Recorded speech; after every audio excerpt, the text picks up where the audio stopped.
ধন্যবাদ। আমি স্পষ্টভাবে বলছি, এই গলতটা হলো আমাদের ট্রান্সপোর্টেশন যে গভর্নেন্স, সেই গভর্নেন্সের স্পষ্ট ব্যর্থতা।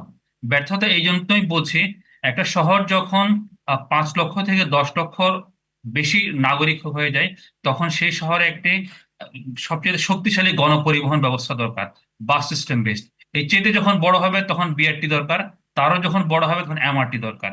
আমরা যেটা করিনি, না করতে পারাতে আমাদের শহরের লোক সংখ্যা 5, 10, 20 হয়ে এখন 70, 80, 1 কোটি পর্যন্ত হয়ে গেছে। এই যে গলদ, এই গলদের কারণে এত লোককে তো আমাদের এক জায়গা থেকে অন্য জায়গায় নিতে হবে, তাই না? তো নিয়ে নেওয়ার জন্য যখন আমাদের আমাদের ডেস্টিনেশন গুলো ওয়াকিং ডিস্টেন্স চাইতে বেশি হয়ে যাচ্ছে, আমি কোনো বাহন পাচ্ছি না, সে শূন্যতাটা পূরণ করছে এই মোটরাইজ থ্রি হুইলার্স। আমি স্পষ্টভাবে আপনার সাথে একটা জায়গায় দ্বিমত বলবো না, কিন্তু আমি জিনিসটাকে ভিন্নভাবে বলতে চাই। এটাকে আমি কোনোভাবে অটো রিক্সা বা ই রিক্সা বলতে চাই না। রিক্সা বাংলাদেশের একটা ব্র্যান্ড, এবং রিক্সা মানে হচ্ছে গিয়ে নন মোটরাইজ থ্রি হুইলার্স। যখন এটাকে আমরা মোটরাইজ রিক্সা বলবো, তখন রিক্সার যে কিছু বেনিফিট আছে, রিক্সার প্রতি আমাদের যে কিছু সহানুভূতি আছে, সেই সহানুভূতিগুলো ওরা দাবি করে বসে।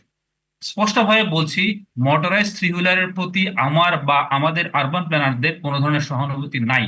কেন না, তাও স্পষ্টভাবে বলি। একটা আধুনিক শহরে, বড় শহরে আসলে আমাদের যাতায়াত হতে হবে দুটো ভাবে।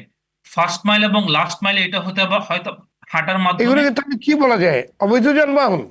অবশ্যই যেটা যেটা সরকারি ভাবে কোনোভাবে নিবন্ধিত না, এটা তো অবৈধই বটে। কিন্তু প্রবলেম হচ্ছে গিয়ে যে এটা আমাদের সবার চোখের সামনে কিভাবে চলছে, সেটাই হচ্ছে প্রশ্ন। সেই জন্যই বলছি, মূল গলতটা আমাদের গভর্নেন্সে। আমরা আমাদের যে প্ল্যান যাও আছে, সেটা কখনো বাস্তবায়ন করি নাই, করার জন্য চেষ্টাও করি নাই, এবং মোস্ট আনফরচুনেটলি প্ল্যান বাস্তবায়ন করার মতো প্রতিষ্ঠানও আমাদের নাই। তাহলে এই অবস্থায় আমাদের এটা তো হবে, এটাই তো আমাদের নিয়তি হওয়ারই কথা।